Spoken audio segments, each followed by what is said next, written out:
When it comes to your new show, I was thinking of that Woody Allen line that he said that comedy is tragedy plus time. In this case, it's comedy is near tragedy plus time.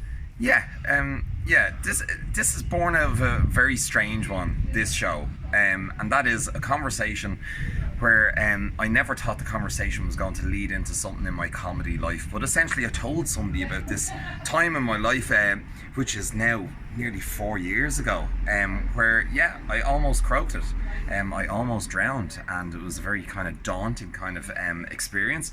And I was telling somebody this story, and they were laughing while I was telling the story, and I was like, "This is not funny whatsoever." This is at your Happy Park swim rise. You're there every morning, aren't you? Was swim rise? No, this is long before that. Yeah. I was doing a bit of swimming actually last December for mental health, to raise awareness about mental health and all that. But this even predates that, and I was out with a bunch of young people, and I got into a very, very sticky, tricky situation, and it was a very, very close shave. So I told this story to a friend, and they were laughing throughout, and then they were like, "You should do that on stage." And I was like, "Well, I'm never going to do that on stage." But it opened up this crazy kind of thought in my mind where I had to kind of, answer back, "Well, I've had far worse dices with death," and I was being funny about that. And then I realised, hey, there's something in this. And I realised I've got myself into a few scrapes over the years. And while that was one I was never going to share on stage, it actually led to me kind of thinking about, well, would people enjoy hearing the other scrapes that I've had? And could I work this story in a way where that maybe doesn't undermine how close a call it really was? So it's that incident happened 4 years ago, and incidentally my last solo show was about 4 years ago, so these happened around the same time, but I never thought this would go into a solo show. Well, that thing of touching upon tragedies, you look at Gilbert Gottfried, and he almost, within days of 9/11, he kind of threw a joke out there, and it changed the landscape for a lot of people. They actually were glad, as much as it was controversial at the time, they were glad to burst that bubble of just, reverence and a sense of shock. For you, it was a case of not running this initially in any way in your shows because you felt it was too personal, you felt it wasn't... Right. I felt it was too real.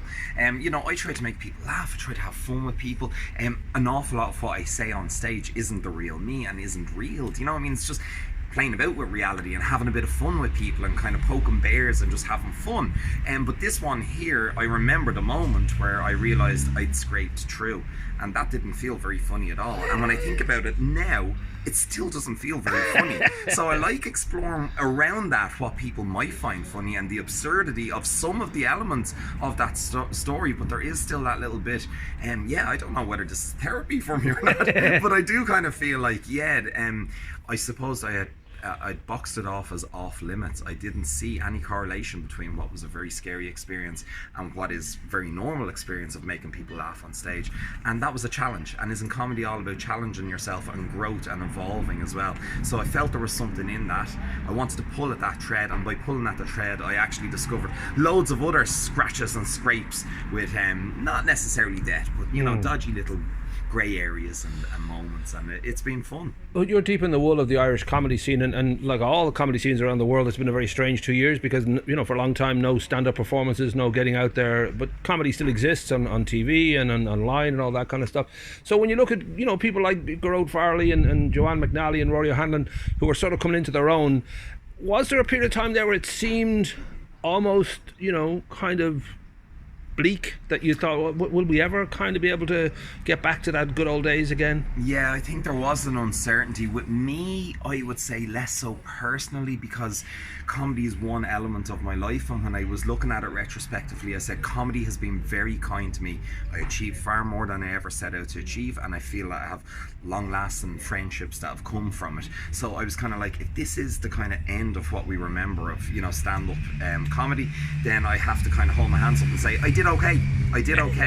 But there was that other side of it where you're looking at the vast, immense amount of talent that exists within the country, and where are they at, and where are they going to go, and what's next for them. So there was that little bit of fear, that little bit of worry of, will we ever get back to normal? But the great thing about it as well is I think it gave us all a chance to take stock, to pause, to relax, to maybe look at how much we were pushing ourselves as well and how much energy we put into it, and then also to appreciate when the gigs came back how important they are in terms of that connection with other human beings and what we're trying to achieve on the stage.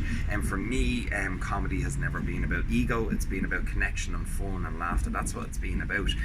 So I realized, yeah, you can't really connect with people if they're not sat there in front of you. I would never be a content creator. I would never be a sketch maker or an online comedian. For me, it's that live, it's that in the moment connecting with people, and that being taken away, it was kind of a bitter pill to swallow, but something deep inside of me just kept on saying, it can't really go away. We'll find a way. We will come back, and it's great to see. And you mentioned great names there who, the minute it has come back, they have absolutely flourished.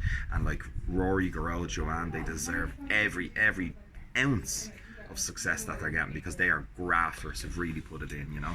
Well, the landscape too for comedians has changed, and it used to be an American thing that you just worked your stand up until you got a sitcom, and you know, you became Seinfeld or whatever it might be. But over here now, there does seem to be a genuine kind of, you know, chance that someone like Netflix will you know, maybe not as much right now, but certainly it's sort of changed the landscape, that there was this opportunity where there was a whole new kind of wave of TV executives knocking on doors. And I don't know if you felt that it's very healthy in that world of comedy, or whether it's always a tough one to get into. No, I think I kind of agree with you. I think it's a lot healthier now, and that is, there's more than one way to do it the right way now, and it's not that one person or one company or, you know, hold the power all the time, and you go that one channel towards that power of, like you said, maybe getting your sitcom, and that's what, you know, catapults you to your success. Now you can be kind of carving out your own path, creating your own audience, sharing your own content in a way that connects better with that audience, and I think there's more opportunities there.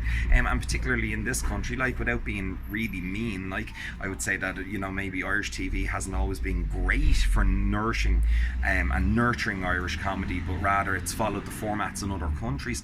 But now you look at some people and the content they create online, or the connections that they have that grows from that, you know, it nearly catapults them again beyond what exists in national media for them as well. And that's healthy as well, because it gives a nice boot up the bum for the guys working the cameras in the studios to say, well, what can we do that's a little bit different? So I think it's all healthy, I think it's all good, and I think there's great opportunities to make a global impact from your phone or from the comfort of your own living room or bedroom, you know, so that's all good. Now, June 23rd, your show is going to kind of run here and then returning on July 14th, is it? Correct, yeah. Yeah. So when it comes to a show as opposed to, you know, a night of good old-fashioned bunch of stand-ups, I'm guessing it's a different sort of, you know, beast for you. It's a very much like having to pretty much put a whole hour show together, and that could take, I don't know how long that takes. It takes a couple of months. It goes from kind of workshopping through your head to sounding it out, to writing it down, brainstorms, plotting things around, reshaping jokes. I do it differently. I don't go around clubs and try new jokes and string together an hour of comedy, but rather I invite people to come in to a work in progress show.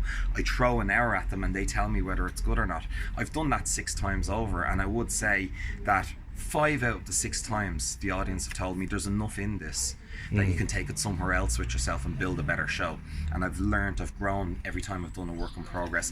One time it just didn't land, it just didn't work, and I had to be not proud and say, well, that trail of thought, that's not going to work. I need to reshape, I need to go back to scratch and build a new show. With this show here though, I found the process the easiest of all those times, and that is, the ideas were very forthcoming, the jokes were very forthcoming, the flow of the show was very forthcoming, and I think it's honest with me. I think in the past, as you're growing as a performer, you're trying to find your voice and your identity, and this one here is a back to basics. I'll show you a little bit of me, but in the same token as well, I'm just there to try and make people laugh. That's what it's always been about. So there is a little bit of revealing, some stories. There's a bit more storytelling in this than maybe one-liners and, you know, just punchy, short, sharp jokes. There's a few stories in this, but you learn stuff about me. It's very honest about me. It's, you know, a little bit of an insight, but the process here was nice. And what's great about these 2 shows is when the audience come, they're seeing 100% raw, unedited, and I'll hear and feel what they give me, and that will shape what this show looks like when it goes into the festivals that it's booked for the end of the year. You're not looking for closure, are you? It sounds like you're going to go for... Stop. No, but listen, I've always said a Hardy Har audience are just like the absolute best. It's like a little family beyond your family. Like, so, you know, I can really take that kind of feedback, and I feel nobody better to put it in front of than the Hardy Har audience, because they've been there, like you said, for all those lineup shows. They've seen every style of comedy, and it's, you know, it's the Harbour Bar. It's like their living room from their living room.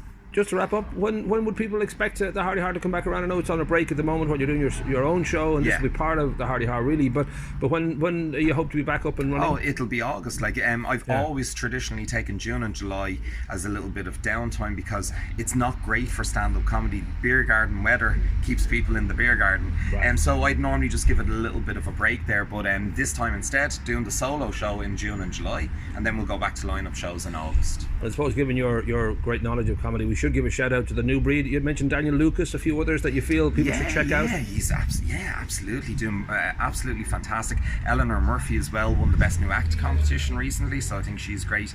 Emily Ashmore is going to be out here, and Sean Iosa as well, who's another Best New Act winner. So we've lots of new talents. So at my solo show, a few acts doing a couple of minutes in the first half, take a break, and I'll do the full hour in the second half. So we're still honouring that Hardy Har tradition of supporting the best of new, you know. Bada boom, beautiful.